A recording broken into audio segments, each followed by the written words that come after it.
Welcome to Dharma Talk. For those of you that don't know me, my name is Matthew Sokolov. I am a mindfulness teacher trained at Spirit Rock Meditation Center, and you can read more about me at oneminddharma.com/about. I run One Mind Dharma together with my wife, Elizabeth, who is currently in teacher training with Jack Kornfield and Tara Brock. And if you want to learn more about us, you can visit oneminddharma.com. If you've been listening for a while, uh, then you already know a little bit about us. So I just want to offer a few kind of introductory pieces or announcements that I have to offer at the beginning. The first one, which is super exciting, was the course is finally ready. I've been talking about it for months now. It's an Introduction to Buddhism course. It has about 50 kind of lessons in it, including some little Quizlets and outside resources, a ton of video lessons, where we go over kind of in sections the history of Buddhism. So we go over the Buddha's life before and after awakening, the early Sangha, including things like the women in early Buddhism and their role, the spread of Buddhism across Asia and then the West. We go through the teachings, kind of foundational or core teachings, including karma, samsara, the Four Noble Truths, and the Noble Eightfold Path. There's some guided meditations in there to introduce some of these meditation practices. And it's aimed just to offer a really kind of foundational outline of Buddhism and what it's all about. You can visit oneminddharma.com/intro. It is, I believe, available for 50% off on Udemy right now, which is where the course is. But I spent a lot of time recording it and working on it and planning it and creating outlines. And it's finally done and come together, and I'm super excited. Oneminddharma.com/intro. If you want to take that course but just don't have the money to do so, as always, you can email me at matthew@oneminddharma.com. I say a lot, we don't want money to come in between you and your practice or learning. So if it's within my power, I won't let that happen. The next thing is we have our online groups, which are thriving thanks to some support from some Sangha members and people who sit with us. We've been able to kind of grow the group slowly. And it's still relatively small, which is nice. We're at maybe 5 to 8 people usually. And it's a donation-based online group. All are welcome. You can join from anywhere. I live in Mexico. We have people from California. We had somebody from Massachusetts, Iowa, Florida, Canada. So you can join from anywhere as long as the time zone fits. You can join from your cell phone or tablet or computer. And they're all donation based, so everyone's welcome regardless of ability or willingness to pay. So that's class.oneminddharma.com. Yes.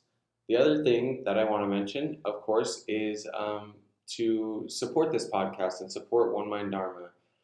We just kind of gave a whole talk about it in something else, and I'm a little bit exhausted of talking about it, but we're really making a drive to kind of make more things free or donation based on One Mind Dharma and stop charging for things. It's one of my kind of core beliefs that this should be offered freely. And by freely, I do mean on a donation basis as well. I don't believe in charging for every single little thing. I wouldn't have come to practice if I had to pay every time I wanted to meditate because frankly, I didn't have the money. I was living in my sponsor in 12 Steps house and not paying rent because I didn't have money. So I certainly didn't have $5, $10, or $15 to donate or to pay for a meditation class. With that being said, we've set up some new ways to donate and support. One of them is our Patreon. For those of you that aren't familiar, Patreon is just a site where you pledge some money and you get some rewards. So our link is Patreon, patreon.com/oneminddharma. And if you join, there's different kind of levels. You can get a One Mind Dharma mug or a t-shirt or access to all of our meditation collections. Anyone who joins gets access to the Intro to Buddhism course included. And there's a lot more. So that's a great way to support One Mind Dharma. That money goes directly back into One Mind Dharma. We actually don't take money out of One Mind Dharma as far as profit goes. We use it to kind of grow the groups or to make some of these teachings more accessible or to pay for our podcast hosting fees. So that's patreon.com/oneminddharma. You can, of course, visit oneminddharma.com/donate. That has our PayPal link to make a one-time donation, and it has the Patreon link as well, oneminddharma.com/donate. So we're 5 minutes in. I'm just going to not segue very gracefully and just leave that there for you. Today I want to talk about mindfulness of thoughts, and I'm not going to give a direct talk on kind of the Dharma or the Buddhist teachings of it. So I hesitate to say mindfulness of thoughts, as that's not entirely what we'll be talking about. But this topic comes up because I work with a lot of people one-on-one, Dharma coaching, and we have a group, and I send the daily guided meditation emails, and we get questions from all over. People read the book and have questions, and there's a few questions that we hear frequently, and one of them, maybe the most common, is some form of I can't meditate because my mind won't stay still, or how do you get the mind to be completely silent during meditation? I have a buddy who, and I do the same thing, where he says, a meditation buddy, a teacher, who often listens to the same guided meditations and same teachers, and he was looking for, just to try something new and to remain open-minded, and went on like Insight Timer, the meditation app, and opened a meditation, just a random person, clicked play, and decided to sit. And the very first instruction he heard was to clear your mind completely. To close your eyes and clear your mind completely. And I'm not sure if he sat through the meditation, but I remember him telling me, that's ridiculous. If I could do that, I wouldn't need meditation. But what a ridiculous instruction, just to, on cue, clear your mind completely. And we think of clearing your mind as this kind of Buddhist or Zen, or, it has some kind of connection with meditation. And although there is value in clearing the mind, I have to figure out a better way to say that. Although there is value in not having the monkey mind or the overactive mind, it's not a prerequisite or a requirement to practice. It doesn't even necessarily mean that practice is going well or that we're progressing if we do have a clear mind. So how do we work with the thoughts, especially when we're kind of new to meditation or when the mind's going? So that's one question that we receive a lot. And then something else I see or hear a lot from family members or from friends, I see it all over social media, is this idea of just think positive. Just think positive. Or I talk to someone and they say, yeah, I'm just trying to keep positive thoughts. There's also the piece that's kind of attached to that of, when there's a kind of massacre or some sort of mass shooting in the United States, there's the whole kind of joke about thoughts and prayers. And this idea that just thinking positive or thinking great thoughts for someone, is that really beneficial to us? And if so, or to anyone else? And if so, in what ways? May it be useful or may it be harmful? So I just want to talk about our thoughts, really, about how we can change our relationship with our thoughts, how we can begin to relate to them in a different way and respond and maybe not react so much. I think one of the most important things we can see about our thoughts, and this is something we especially grow to see in practice, is that thoughts are impermanent, right? They come, they go, they arise and pass. And we often don't know when a thought's left us, but we notice when it comes up. My experience in meditation is it's often when something else kind of fills my attention that the thoughts dissipate, and I notice, whoa, that thought that I was obsessing about just totally is gone all of a sudden. But thoughts are impermanent. As kind of invasive or pervasive as they may seem, there's some thoughts that just keep coming up and kind of can take hold of us. They're really coming and going, or ebbing and flowing. And I think that's a great thing to realize for many reasons. We're looking at the impermanent nature of thoughts, of course, but also can help us just to not get so attached to them, to not get so reactive. We don't need to push anything away. We don't need to force anything. The thoughts will happen and dissipate all on their own. It happens all day long to us. If we're sitting in meditation and we're dealing with this monkey mind, this my mind can't be silent, I can't meditate. Or maybe it's in daily life where things can happen that kind of grab us and take us off into kind of fantasy land. We can learn ways to approach them without these thoughts, without pushing them away. So I'll talk just for a second about meditation. If you're trying to practice meditation and the mind is just bouncing all over the place and thoughts are arising, and especially if you're new, don't give up. That doesn't mean you're doing anything wrong. It doesn't mean the practice you're doing is wrong. It doesn't mean your brain or mind is wrong. I know that seems a little dramatic to say, but we can sometimes kind of internalize these things.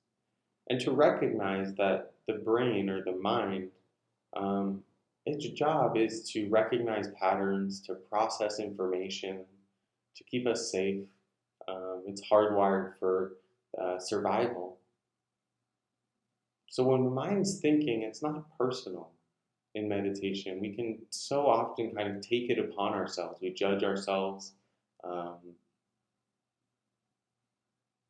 there's some ego wrapped up in it sometimes, kind of a spiritual materialism for me of, oh, my mind's not as silent as it should be. Like, this isn't where I should be on the path. And it's not useful. That's not useful. It's not true. And I actually think it's harmful. So instead, we can really try to take it less personally, to see that the mind's just doing its job.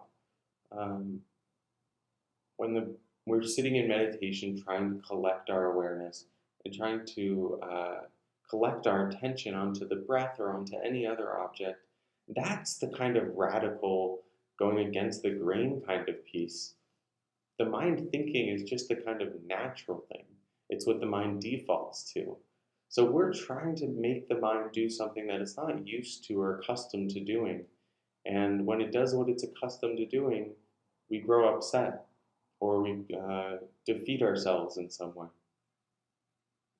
There's tons of things we can do with an overactive mind. One, we can try to practice concentration. Just keep coming back to the breath. When the mind wanders, just keep coming back.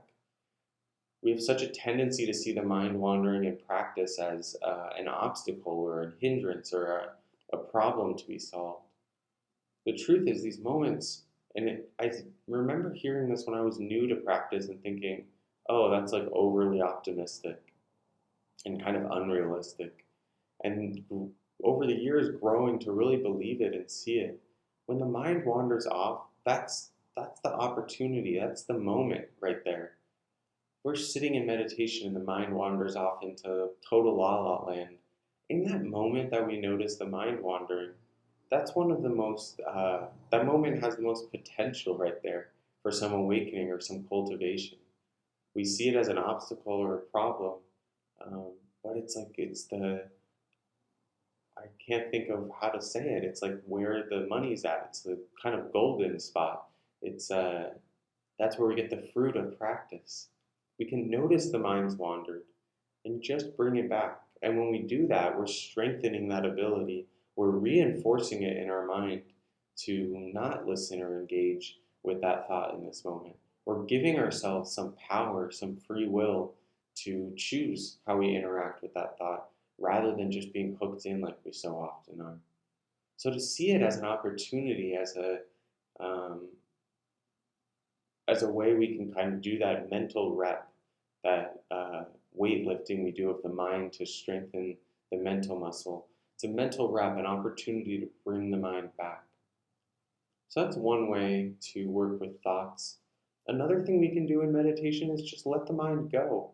And it doesn't mean we need to think bad thoughts or harmful thoughts or kind of water the wrong seeds. There comes a time and place where we need to cut a thought off and not engage with it or allow it to grow or continue.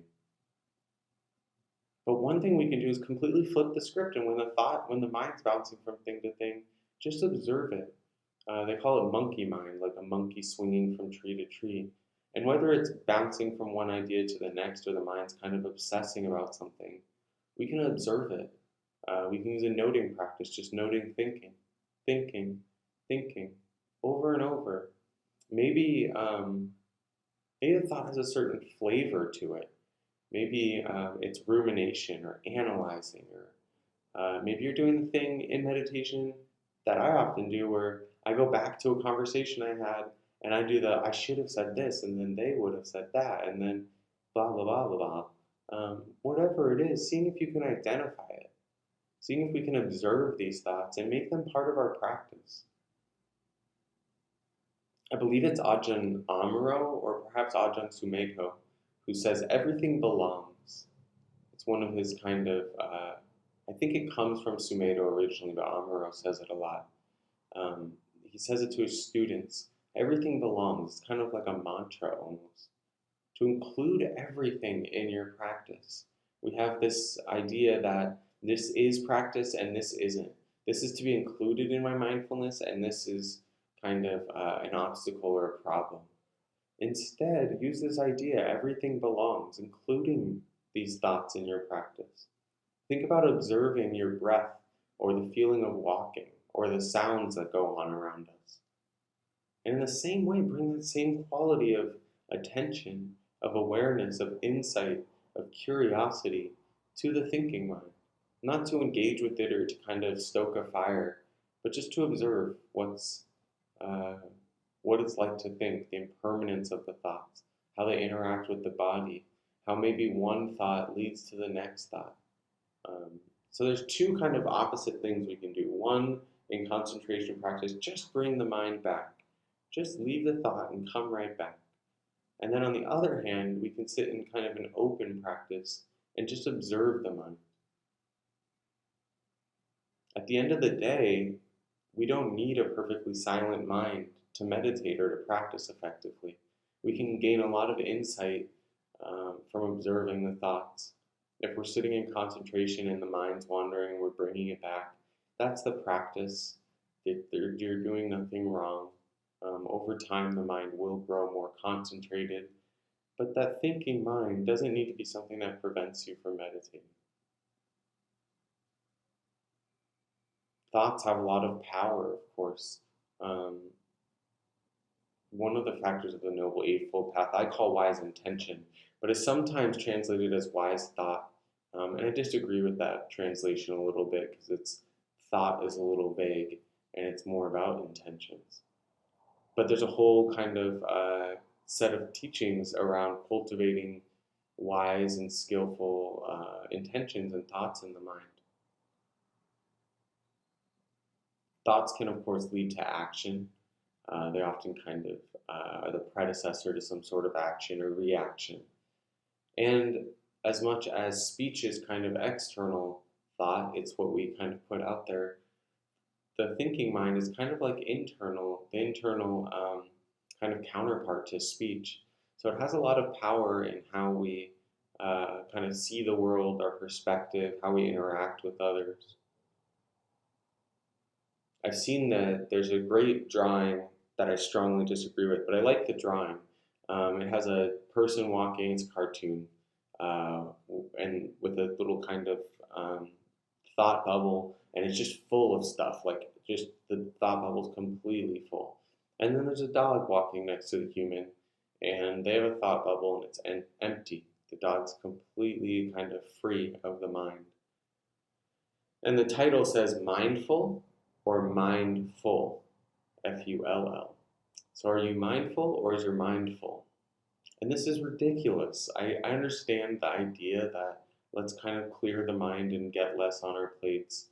But it's wrong as far as Buddhism is concerned.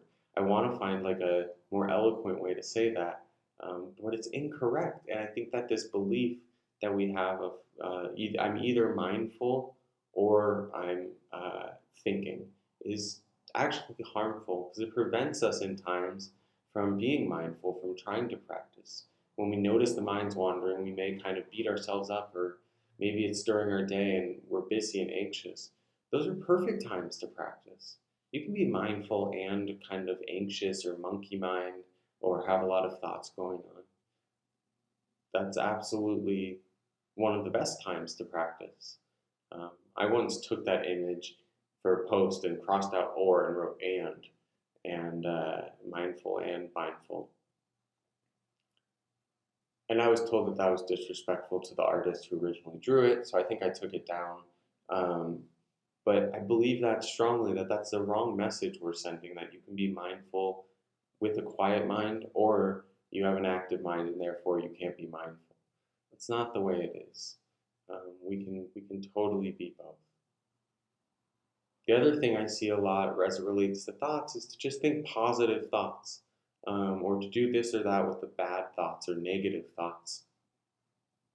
And I learned this a little bit in 12 step of thinkings, don't engage with the bad thoughts or the negative thoughts. It's all over the internet, whether it's, self-help or life coaching or whatever, to think positive thoughts. Now, I'm not going to tell anyone that for a fact it's bad to think positive thoughts. I absolutely think it's beneficial to not engage always with the kind of negative thoughts or pessimistic thoughts and not to buy into them, as they can overwhelm us. But on the other hand, we can't just think positive thoughts. That falls under one of the categories in Buddhism, the three poisons, the three things that cause the most suffering. That's delusion, to only think positive thoughts. There are unpleasant things happening in the world and to ourselves. And this is another way we can change the way we relate to thoughts. We, whether it's a dichotomy or we have more categories, we want to place the thoughts and experience into good or bad, into positive or negative. Even in Buddhism, we often divide things into skillful and unskillful, or wise and unwise speech, or whatever. This is so limiting. So many times, the thoughts we have aren't going to be positive. And if we just stuff them down and try to think something more positive, we're not honoring what's really going on. We're not practicing mindfulness. We're not cultivating awareness or clarity. And we're never really going to learn to cope with those. Recently, I've been dealing with negative thoughts. And when I use the word negative, I don't mean bad, I don't mean wrong, I mean like negative, like pessimistic. We live in a house that we love, and someone's trying to buy the house right now. We rent it from the owner. And we knew when we moved in that it was for sale, but it's been for sale for a while. So we're trying to come up with the money to actually buy it ourselves so we can stay here. Elizabeth's pregnant. We're going to have a kid in October. We have quite a bit of stability and love where we live. So we're trying to see if we can come up with some money to put a down payment on the house. But it's kind of a long shot, and it's not likely to happen. And I noticed my mind kind of going to like, well, what's going to happen if we don't get the house? We're going to have to move, and blah, blah, blah. And then I talk to people and they say things like, oh, just think positive. Or I've heard, I'm sending my thoughts every day to you. First of all, we can't always tell someone how to think. And I know that that seems so basic, but let's really just pause and think about that. We can't tell someone how to think. When someone says, just think positive to me, it may sound good in theory. I may think, yes, that sounds great. But it doesn't magically flip a switch. The kind of unpleasant thoughts don't stop, or the negative ones. And what's happening when we hear that is it's kind of reinforcing this idea of like stuff away or hide away or ignore the negative ones.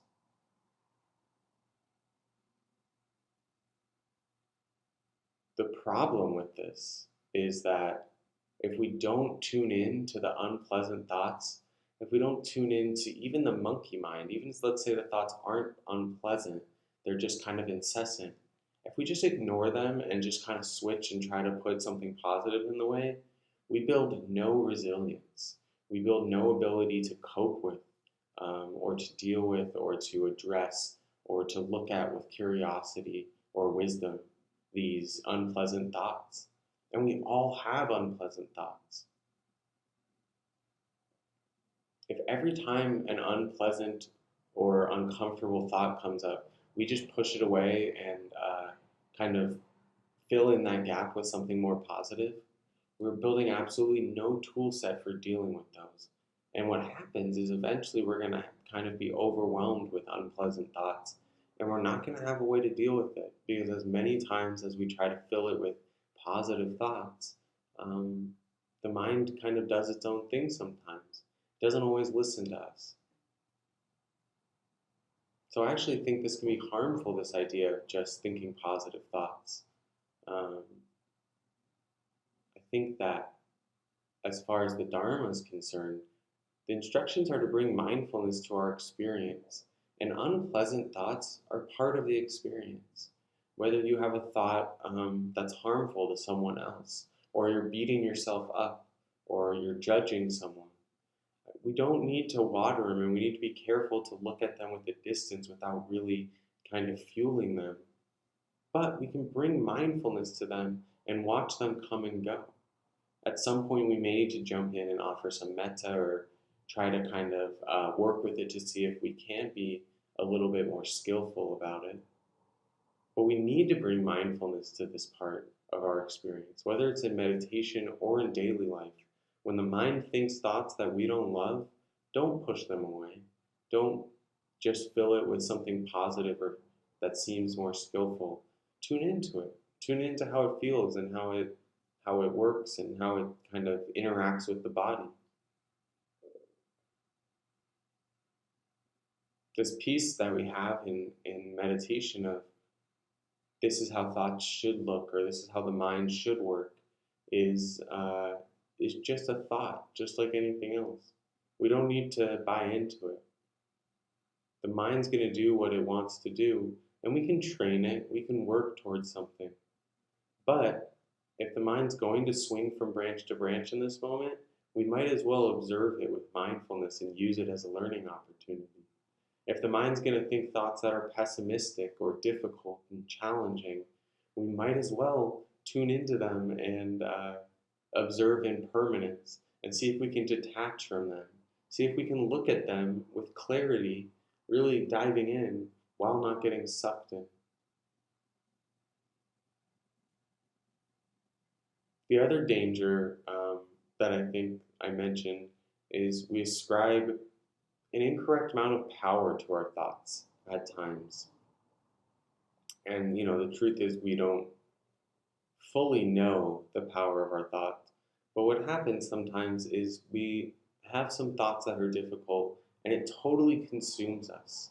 And it totally kind of greatly impacts our days or weeks or life or whatever. And we're giving power to these thoughts in a sense. We're handing over or ascribing some power that they don't have. And then on the flip side, we don't give enough power or recognize the power of our thoughts. That if the mind's thinking, there's a great potential there to gain some insight into how the mind works. I've told this story before, but I remember sitting on a meditation retreat in Northern California, and we were sitting there in the meditation hall at night. It was quiet. It was probably like 20 days into a meditation retreat. And as I'm sitting there in this open awareness, I hear a bird chirp, the sound of a bird chirping. And I watch the mind hear that sound, and immediately picture a bird in my mind's eye. When we break down what happens, it's really incredible. The bird made a sound that traveled via sound waves and vibrated my eardrum. And then the brain processed it, of course. And what happens is the mind recognizes almost immediately, like it's entangled with the experience, that's a bird. And then almost immediately again, what happens is the mind pictured a bird. Now, I have no idea if the bird I pictured looked anything like the actual bird making the noise outside. Um, but we can see the kind of way that our thoughts, one feeds another, or experience can feed thoughts, or our thoughts can feed experience. So to understand on kind of both sides of the coin here, that thoughts are just thoughts. We don't need to give more power to them than they naturally have, and to recognize the power of thoughts in creating the entirety of our experience. We can look at the thoughts with some reverence, even perhaps, or at least some respect, to observe the thoughts just like we would observe the breath in the body.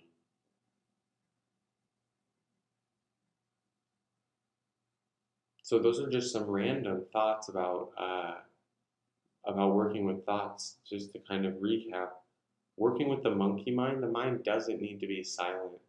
That we can work with a mind that's active, to not just think positive thoughts, to really work with those kind of unpleasant thoughts, or at least recognize that they're there and begin tuning into them. Build some resiliency. And to not give an incorrect amount of power to our thoughts. We don't need to let our thoughts control us. Every thought we have isn't true. And at the same time, to recognize that our thoughts do have some power, the ability to help shape our experience. And I think this last one brings it all together, because we can begin looking at whether it's the wandering mind, or the negative or pessimistic thoughts, or the unskillful ones.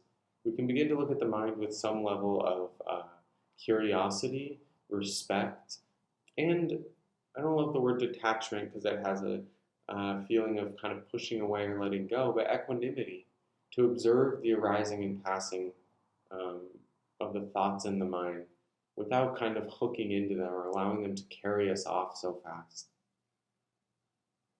So that's all I have for this week. The links again and the things I announced: oneminddharma.com/intro for the intro course. If you want to join as a patron, the intro course is included in there, I think this month only. It's patreon.com/oneminddharma. You can visit oneminddharma.com/donate to find the Patreon link if you can't remember it, or make a one-time donation. And join us for our Wednesday night class. It's class.oneminddharma.com.